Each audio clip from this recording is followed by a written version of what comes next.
Assalamualaikum warahmatullahi wabarakatuh. Kembali lagi dengan saya Nimas Ewangi dengan NIM 7211419111 dari akuntansi A 2019.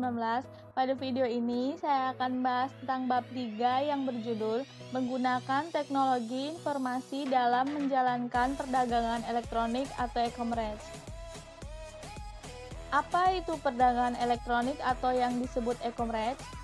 E-commerce merupakan suatu transaksi berbasis yang menggunakan akses jaringan, sistem berbasis komputer, dan antarmuka atau interface sebuah browser atau web.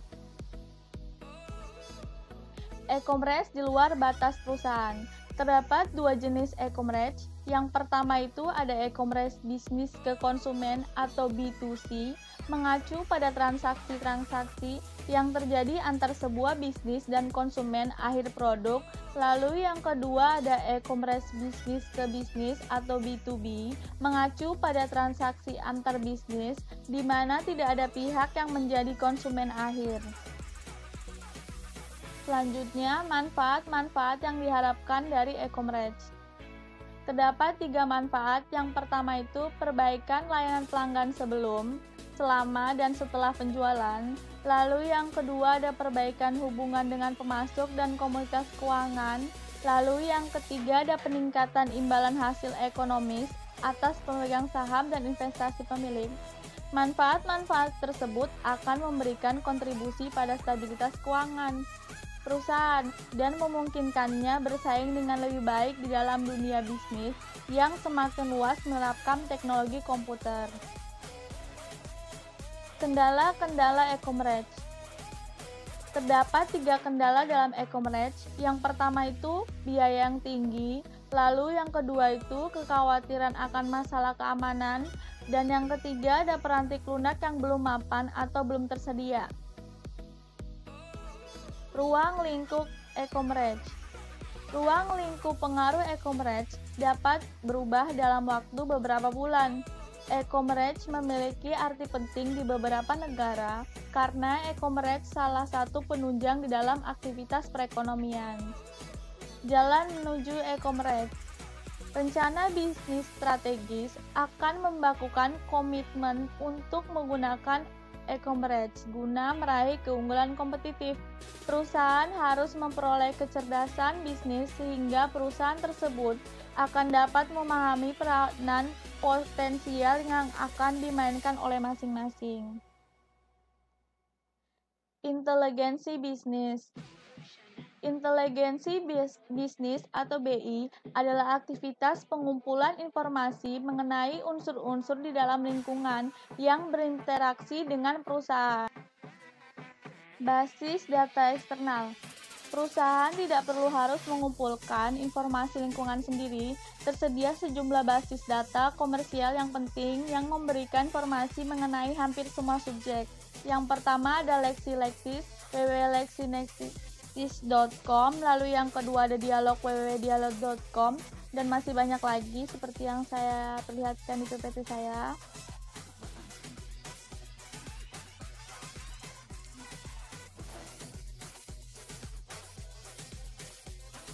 Mesin pencari. Mesin pencari atau search Google adalah suatu program komputer khusus yang menanyakan satu atau kelompok kata kepada pengguna untuk dicari. Sistem interorganisasional. Manfaat iOS. Yang pertama itu ada efisiensi komparatif. Dengan bergabungnya dalam iOS, para sekutu dagang dapat memproduksi barang dan jasa dengan tingkat efisiensi yang lebih tinggi dan selanjutnya memberikan barang dan jasa dengan biaya yang lebih rendah kepada para pelanggannya. Lalu yang kedua ada efisiensi interorganisasional, meliputi perbaikan-perbaikan yang diperoleh melalui kerjasama dengan perusahaan-perusahaan lain. Selanjutnya ada efisiensi internal, terdiri atas perbaikan dalam operasi-operasi perusahaan itu sendiri, sehingga memungkinkan perusahaan mengumpulkan dan menganalisis data dengan cepat dan mengambil keputusan dengan cara yang lebih cepat lagi. Selanjutnya EDI. EDI terdiri atas transmisi data langsung komputer ke komputer dalam satu format khusus yang dapat dibaca oleh mesin. EDI adalah implementasi dominan dari suatu iOS. Selanjutnya, extranet atau extranet adalah cara lain dari membuat suatu iOS. Cara ini memungkinkan dibaginya informasi berbasis komputer yang sensitif enggan perusahaan lain dengan menggunakan teknologi informasi pada umumnya dihubungkan dengan internet. Selanjutnya, pengaruh penerapan. Yang pertama itu tekanan kompetitif.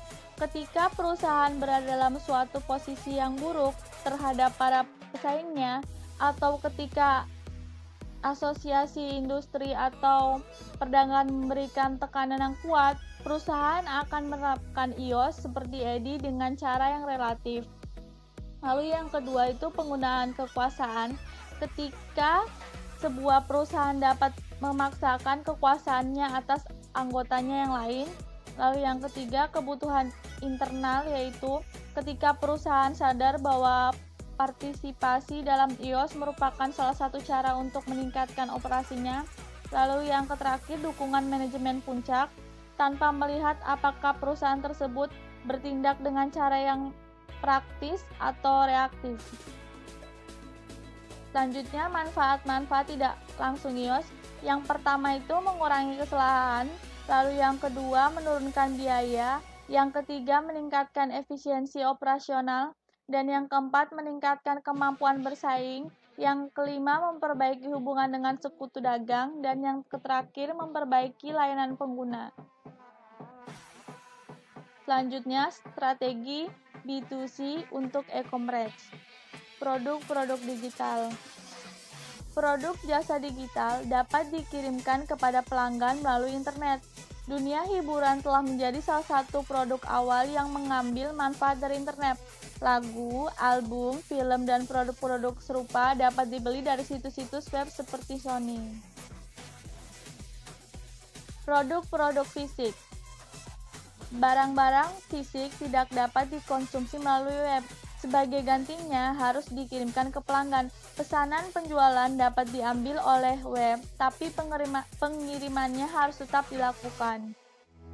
Penjualan maya versus campuran.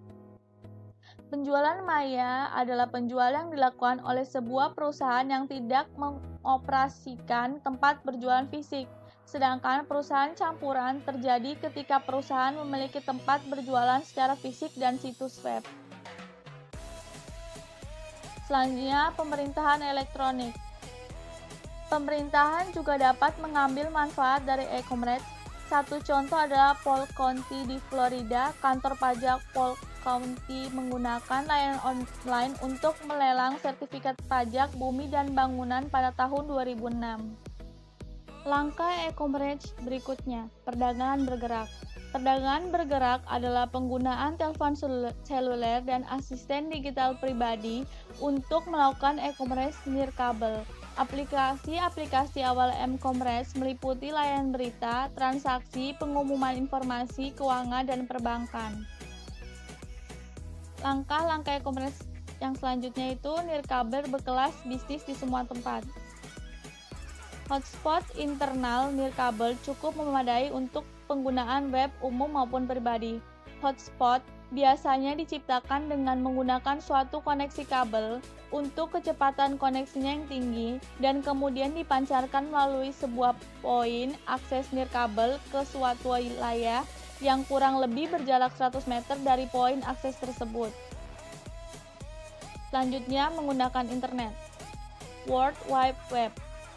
Tahun 1986, Tim Berners-Lee, seorang ilmuwan komputer laboratorium fisika partikel Eropa, menemukan cara yang lebih baik bagi para fisikawan untuk saling berkomunikasi. Ide ini adalah hypertext, dokumen elektronik yang saling terkait. Dan ide ini menjadi kenyataan pada tahun 1992 dalam bentuk World Wide Web. World Wide Web adalah informasi yang dapat diakses melalui internet, di mana dokumen-dokumen hipermedia atau file-file komputer dan kemudian diambil dengan cara-cara yang menggunakan metode penentuan alamat yang unik. Cyberspace dan Superhighway Information. Cyberspace diperkenalkan pada tahun 1984 ketika penulis William Gibson menggunakannya dalam bukunya Neuromerge untuk menggambarkan suatu masyarakat yang telah menjadi budak teknologi. Sedangkan Superhighway informasi digunakan dalam konteks yang sama, tetapi tidak ada suatu kesepakatan penuh mengenai dampak pada masyarakat.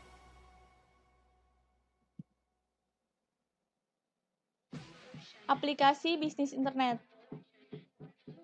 Internet dapat digunakan untuk setiap aplikasi bisnis yang melibatkan komunikasi data, termasuk komunikasi di dalam perusahaan maupun di lingkungan.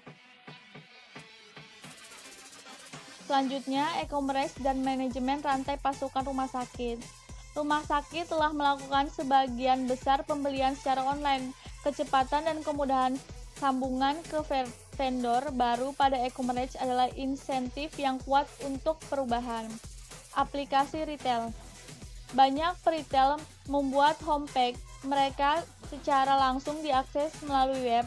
Beberapa lebih memiliki untuk bergabung dengan tuk-tuk lain di suatu situs yang disebut mall maya atau virtual mall.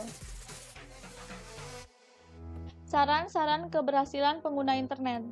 Yang pertama itu pastikan situs web Anda kuat, lalu yang kedua pastikan browser dan struktur basis data Anda fleksibel maupun intuitif. Yang ketiga menekankan isi, yang keempat sering diperbarui, lalu yang kelima melihat di luar pelanggan, yang keenam tunjukkan isi pada kebutuhan spesifik pengguna, lalu yang ketujuh menjadikan internet intuitif, lalu yang ke-8 berada di lokasi web yang tepat, yang ke-9 ciptakan rasa kebersamaan, dan yang terakhir carilah bantuan jika Anda membutuhkannya. Dampak internet pada bisnis di masa mendatang. E-commerce mengalami perkembangan di seluruh dunia. E-commerce B2B nampaknya tidak berdampak pada pelanggan, tetapi harga yang lebih rendah dan layanan pelanggan yang lebih baik yang dimungkinkan oleh B2B adalah hal yang membuat organisasi bisnis kompetitif. Jasa seluler 3G memungkinkan kompetitif berkelas bisnis dilakukan dimanapun di kebanyakan wilayah metropolitan. Sekian dari penjelasan dari video saya. Mohon maaf bila ada salah-salah kata, terus ada salah-salah tulisan.